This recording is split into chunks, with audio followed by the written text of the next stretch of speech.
লাল রঙের রাইস টিউবটা কালকে থেকে পেশেন্ট খাবার খাবে, এর মধ্যে লিকুইড ডায়েট শুরু হবে। গতকাল একটি অপারেশন হয়, যে অপারেশনটি পেশেন্টের নাম ঝন্টু দে, রানাঘাটের পেশেন্ট, ৬২ বছর বয়স, যার গত ২ মাস ধরে পেটে একটা যন্ত্রণা হচ্ছিল এবং মাঝে মাঝে মানে রিপিটেড একটা ভমিটিং টেন্ডেন্সি ছিল, উনি খেতে পাচ্ছিলেন না। তো তার জন্য ওনার বাড়ির লোক এখানে বিভিন্ন জায়গায় যান এবং বিভিন্ন রিপোর্ট করেন, পেটের আল্ট্রাসোনোগ্রাফি করা হয়, তারপর সিটি স্ক্যানও করা হয়, কিন্তু এখানে যে যা রিপোর্ট ওনারা করেন সেই রিপোর্টে সেরকম কিছু ওনার ধরা পড়ে না। তো ওনারা তখন বাধ্য হয়ে চেন্নাইতে যান, চেন্নাই অ্যাপোলোতে ওখানে দেখান, এবং দেখানোর পরে ওখানে রিপিট স্ক্যান করা হয় এবং রিপিট স্ক্যানে দেখা যায় যে ওনার একটা টিউমার হয়েছে, যে টিউমারটা মানে আমাদের যে স্টমাক থাকে, খাদ্য যেখানে ইয়ে হয়, স্টমাক অথবা পাকস্থলী, সেইখানটা হয়েছে। এই যে ধরুন এটা হচ্ছে, এই হচ্ছে আপনাদের, এটা হলো আমার স্টমাক। স্টমাকের ক্ষেত্রে দুটো অংশ থাকে ভীষণ ইম্পর্টেন্ট, একটা হচ্ছে গ্রেটার কার্ভেচার, এটা হচ্ছে লেজার কার্ভেচার। তো এইখানে এমন একটা, এই ছোট জায়গার মধ্যে এমন ভাবে টিউমারটা হয়েছে যেটা মিউকাস লেয়ারের ভেতরে ঢুকে আছে, বাইরে থেকে কিছু বোঝা যাচ্ছে না। টিউমার ভেতরকার যে লেয়ার আছে সেই লেয়ারের মধ্যে ইনবিল্ড হয়ে আছে, এবং এটা এমন একটা জায়গা যাকে যেখানে অ্যাপ্রোচ করা মানে অপারেটিভ অ্যাপ্রোচ করা খুব দুষ্কর। এটা খুব ছোট জায়গার মধ্যে দিয়ে এখানে অ্যাপ্রোচ করতে হয়, এবং সেকেন্ডলি এখানে মানে ব্লাড সার্কুলেশন ইজ হেভি, প্রচুর পরিমাণে ব্লাড সার্কুলেশন থাকে, যার জন্য এখানে আগে ব্লাড সার্কুলেশনকে প্রপারলি কন্ট্রোল না করতে পারলে এই অপারেশনকে অ্যাপ্রোচ করতে গেলে ব্লিডিং হয়ে পেশেন্ট মরে যাওয়ার ভয় থাকে। তো আমি তখন এখানে আমাদের এখানকার যারা সার্জন আছেন, গ্যাস্ট্রিক সার্জন আছেন, তাদের সাথে কথা বলি। তাদের বেশিরভাগ সার্জনই এই এত কঠিন অপারেশন করতে রাজি হন না, এবং যারা রাজি হন তাদের মধ্যেও একটা কনফিউশন ছিল যে এটা কতটা মানে সাকসেসফুল হবে। এখানে পেশেন্টের ওরা যখন চেন্নাইতে যখন ওনারা অপারেশন করার আগে বিভিন্ন রিপোর্ট যেগুলো করেছেন, তার মধ্যে সিটি স্ক্যানে তো ওই টিউমারটা দেখা গেছে, যেটা বললাম সেটা তো ছিলই, তার সাথে ওনাকে একটা এন্ডোস্কোপি করা হয়, আপার জিআই এন্ডোস্কোপি। আপার জিআই এন্ডোস্কোপি দেখুন কিচ্ছু দেখা যাচ্ছে না, এখানে নর্মাল রিপোর্ট দেওয়া হয়েছে, অর্থাৎ টিউমারের মানে ওপর দিয়ে ক্যামেরা ঢুকিয়ে মানে স্টমাকের মধ্যে ঢুকেও কিন্তু টিউমারটা খুঁজে পাওয়া যায়নি, দেখা যায়নি। ফলে ওইখান থেকে যে টিউমার থেকে কোনো বায়োপসি টিস্যু বের করে বায়োপসির জন্য কোনো টিস্যু বের করে আনবে সেটা সম্ভব হয়নি। টিউমার যেখানে লোকেটই করা যায়নি তো কি করে করবে? তো আমাদের কাছে যখন আসে তখন আমরা পেশেন্টকে একটা এফএনএসি করতে পাঠাই। এফএনএসি মানে হচ্ছে ফাইন নিডল অ্যাসপিরেশন সাইটোলজি, যেটা আল্ট্রাসোনোগ্রাফির গাইডেন্সে একটা মানে সূচ দিয়ে যেখানে টিউমার দেখা যাচ্ছে সিটি স্ক্যান অনুযায়ী সেইখানে টিউমার থেকে কিছুটা রক্তরস বের করে নিয়ে এসে সেই রক্তরসটাকে পরীক্ষা করে দেখা যে ওই টিউমারটা কি জাতীয়, মানে ম্যালিগন্যান্ট অর নন ম্যালিগন্যান্ট, মানে ক্যান্সার নয় নর্মাল। সেই অনুযায়ী অপারেশনের প্রিপারেশন নিতে হয়, সেই অনুযায়ী অপারেশনের জন্য আগে থেকে প্ল্যান করতে হয় যে আমি অপারেশনটা কি করে করবো, কারণ একটা ক্যান্সার অপারেশন করা একটা নর্মাল টিউমার অপারেশন করার মধ্যে আকাশ পাতাল ডিফারেন্স। কতটা কাটবো, টিউমারের কতটা অংশ আমি বের করব, আশেপাশে কতটা ছড়িয়েছে, ছড়ালে তাকে বার করব কি করব না, লিম্ফ নোডের কোনো রকম ইনভলভ হয়েছে কি হয়নি, হলে আমি কটা লিম্ফ নোড বার করবো, কটা লিম্ফ নোড রাখবো, এরকম বিভিন্ন রকমের একটা প্ল্যান করে তারপরে এই অপারেশনে নামতে হয়। তো আমাদের এখানে যখন এফএনএসি করা হলো তখন আমাদের এফএনএসি রিপোর্ট এলো নর্মাল, মানে নন ক্যান্সারাস। তো এইখানেই আমাদের ধন্দে পড়ে গেলাম যে টিউমারটা তাহলে কি, দেখে তো ক্যান্সারাস মনে হচ্ছে, এদিকে এফএনএসি নর্মাল। তো কিন্তু যেটা ঘটনা সেটা হচ্ছে এফএনএসি তে সবসময় মানে প্রপার রিপোর্ট আসবে এমন কোনো কথা নেই, কারণ এফএনএসি করা হয় একটা সরু নিডলের মাধ্যমে। টিউমারের একটা বড় অংশের কোনো একটা অংশ থেকে রক্তরসটা নেওয়া হয়, যেখান থেকে যে রক্তরসের মধ্যে ক্যান্সারের সেলস নাও থাকতে পারে, তখন সেখানে নেগেটিভই আসবে। ঠিক আছে, ওটা কনফার্মেটিভ টেস্ট নয়। একমাত্র কনফার্মেটিভ টেস্ট হচ্ছে যখন টিউমারটাকে আমি কেটে বার করে আনতে পারবো, সেই টিউমারটাকে যখন আমি পিস পিস করে কেটে স্লাইডে দেখে প্রপার ভাবে বায়োপসি করা হবে এবং তার স্লাইডে নিচে দেখা হবে, তখন কোনো না কোনো অংশ তো আমি দেখতেই পাবো কি কি না কি আছে, তখন পুরো টিউমারটাই বের করে আনা হচ্ছে না।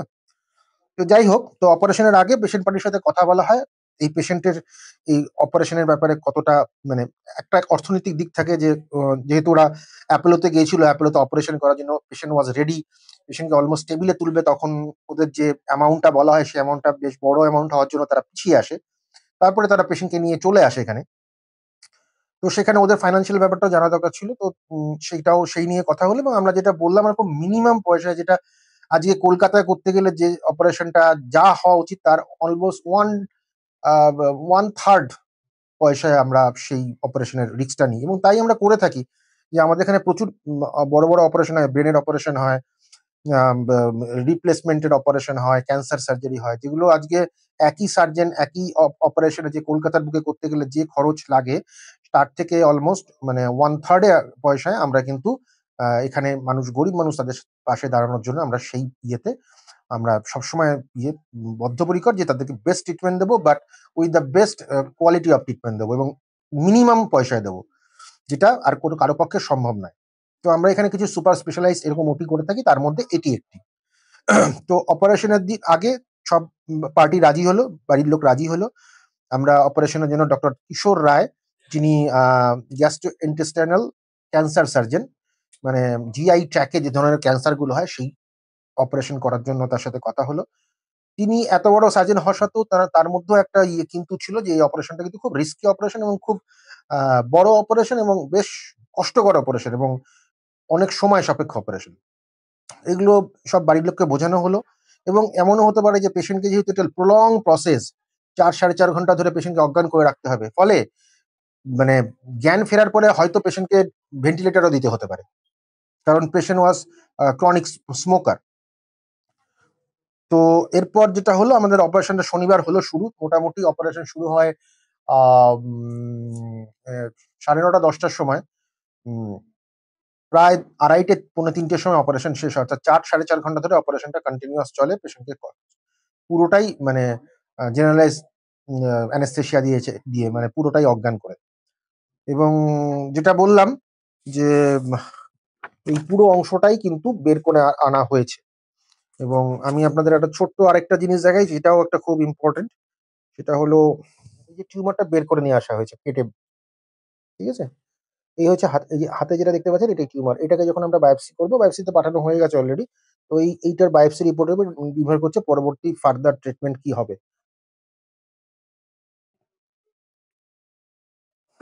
পেশেন্ট কেমন আছে? যখন ওটি চলছিল তখনকার এই ছবি। পেশেন্ট এখন স্টেবল আছে। কথা বলছেন? হ্যাঁ, কথা বলছে। তো এইভাবে এই অপারেশনটি আমরা সাকসেসফুল ভাবে শেষ করতে পেরেছি। মানে উই আর রিয়েলি মানে grateful to God and surgeon and anaesthesia and whole team of the Pashupatinath hospital OT staff, যে আমরা সাধারণ মানুষের পাশে দাঁড়িয়ে তাদের বেস্ট ট্রিটমেন্ট দিয়ে এবং অত্যন্ত তাদের সাধ্যের মধ্যে ট্রিটমেন্টটা দিয়ে তাদেরকে সুস্থ করতে পেরেছি। আহ, এবং তার জন্য আমরা মানে সবার কাছে অত্যন্ত কৃতজ্ঞ। তাহলে পেশেন্ট কি ক্যান্সারাস বলবো না নন cancerous? Cancerous not known cancerous এই বলার সময়টা এখনো আসেনি। দুটো জিনিস থাকে, একটা ক্লিনিক্যাল আই, অর্থাৎ যে অপারেশন করছেন তিনি এরকম অপারেশন যেহেতু আরো আগে অনেক করেছেন, তিনি যখন পেটকে কেটে ওপেন করেন, তিনি যখন ক্যান্সারটা দেখতে পান, তিনি ওখানে দেখে একটা সাসপেক্ট করেন, হ্যাঁ এটা ক্যান্সারাস কি নন cancerous. It is clinical I, ঠিক আছে? সেইটা দেখে ওনার মনে হয়েছে ইট ইজ 99% ক্যান্সারই বেরোবে। আর কনফার্মেটিভ কখন হবে? যখন ওই যে টিউমারটা আপনাদের দেখালাম, সেই টিউমারটাকে যখন কেটে বায়োপসি করা হবে তখন কনফার্মেশন হবে। তার আগে কোনোভাবেই কনফার্মেটিভ বলা সম্ভব নয় cancerous non cancerous. Yeah, How many days to take? 7-8 days. তো এই হলো কি ঘটনা। পেশেন্ট এখন স্টেবল। পেশেন্টের বাড়ির লোক পেশেন্টের সাথেই আছে এবং পেশেন্ট কথাও বলতে পারছে। আপনারা গেলে পেশেন্টের দেখতে পাবেন যে কতটা অংশ কাটা হয়েছে এবং কোন কোন জায়গা থেকে আমরা এখন ফিডিং করাচ্ছি পেশেন্টকে, মানে প্যারেন্টাল ফিডিং করাচ্ছি। এবং এইগুলো আপনারা যদি কাইন্ডলি একটু পেশেন্টের সাথে গিয়ে পেশেন্ট বাড়ির লোকের সাথে কথা বলেন, তাহলে আরো আপনারা ওদের দিক থেকেও কিছু জানতে পারবেন। তো এখন কিরকম অবস্থা আছে কি বুঝছে? এখন পেশেন্ট আগের থেকে সুস্থ বোধ করছে, আর যেটুকু টাইম লাগে সার্জারির পরে তো অনেকটা রিকভার করছেন নিজে। এবার দেখা যাক, আজকে তো সেকেন্ড ডে হলো, আর কতদিন, আরো 4-5 দিন হয়তো আপনারা লাগবে। চেন্নাই বা বিভিন্ন জায়গায় গিয়েছিলেন, হুম। সেখানে কিরকম খরচার পরিস্থিতি এসেছিল প্রস্তাব হয়েছিল? হুম। আর এখানে ওটিটা কত পয়সা খরচা হয়েছে?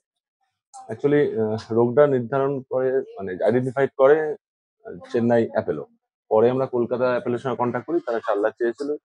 হায়দ্রাবাদে এআইজি কে কন্ট্যাক্ট করেছিলাম, 6 লাখ টাকা বলেছিলেন। আর বিলরোদ বলে চেন্নাই একজন ছিল, সেখানে 4 লাখ টাকা আমাদের বলেছিল যে এই অপারেশনের জন্য খরচা হবে। এখানে কি এখানে উনি বলেছেন 1,70,000 টাকা। আচ্ছা, আপনার নাম? আমার নাম তন্ময় ব্যানার্জি, কে হন পেশেন্টের? আমি ভাইপো।